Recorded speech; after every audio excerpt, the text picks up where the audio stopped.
How many history programs have you seen on TV, but within a day or even a few hours you can't remember anything about it at all? Let's be honest, it happens all the time. It seems that the more stuff we cram inside our brains, the more easily we forget things. Well, I think I can change that. I'm Christopher Lloyd, and this is History and How to Remember It.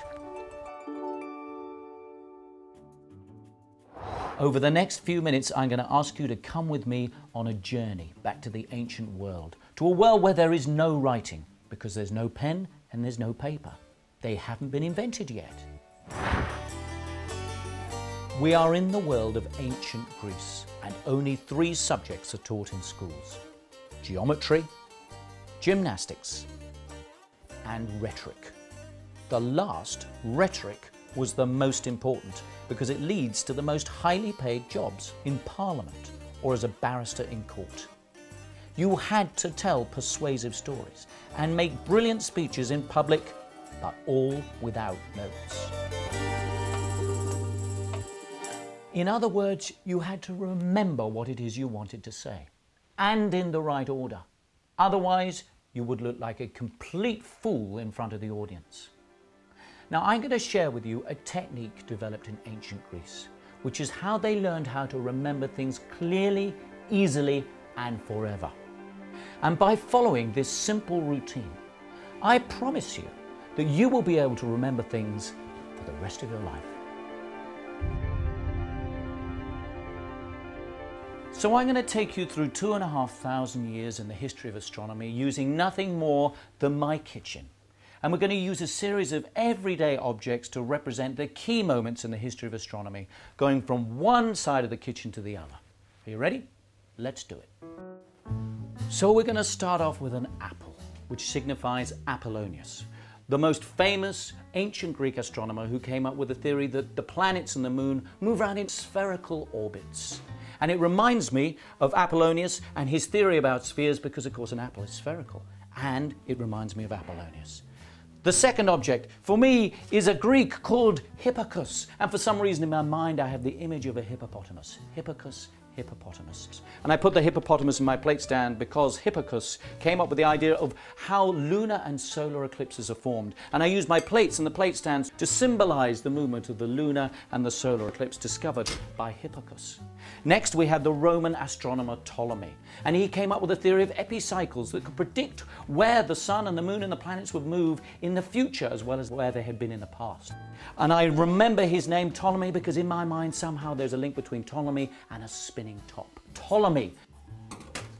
Next, we have a way out idea in the 15th century from an astronomer from Poland called Copernicus. And I remember him with a pair of copper knickers because that's his nickname, you know. Copper knickers, Copernicus. And his way out idea is over here by the window because it's so extraordinary that nobody would believe him. Hardly anybody would believe him that the Earth is actually orbiting the sun and that the Earth is no longer at the center of the universe. So this is a way out idea, copper knickers, Copernicus. Next, we move along to my kettle, which holds a gallon of water. Can you guess which astronomer I'm talking about now? A gallon of water is Galileo, who invents the telescope, and he points his telescope up into the heavens and he can see, there is proof for the first time, that Copernicus's ideas are absolutely correct and that indeed the Earth goes round the sun. And he gets into such trouble for his theories that he gets into hot water with the Pope and he gets arrested for the rest of his life. Hot water in the kettle, Galileo, a gallon of water, reminds me of that famous moment in the history of astronomy. And then we move forward to the second to last object in our fridge here, which is a Hershey's chocolate bar. And this is Herschel, the famous astronomer who discovers Uranus, the furthest planet known to people in the 18th century through a fantastic telescope that he owned, but it's cold in the fridge because Uranus is so far out in the solar system that it's extremely cold. It's a cold place to remind me of what his discovery was. Uranus out in the solar system. And then finally in the 20th century we have Edwin Hubble. Hubble, remind me, what object? A bubble!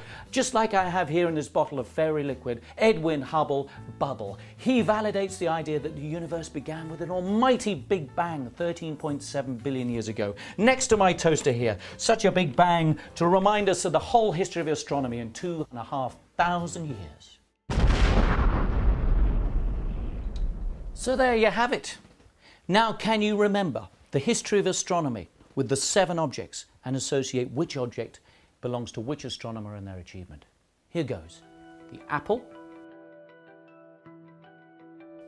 the hippopotamus, the spinning top, the pair of Copernicus, the kettle, the chocolate bar, and the bottle of fairy liquid. You can use this technique to impress your friends, to win at the pub quiz, or to pass exams. And it's all thanks to the ancient Greeks.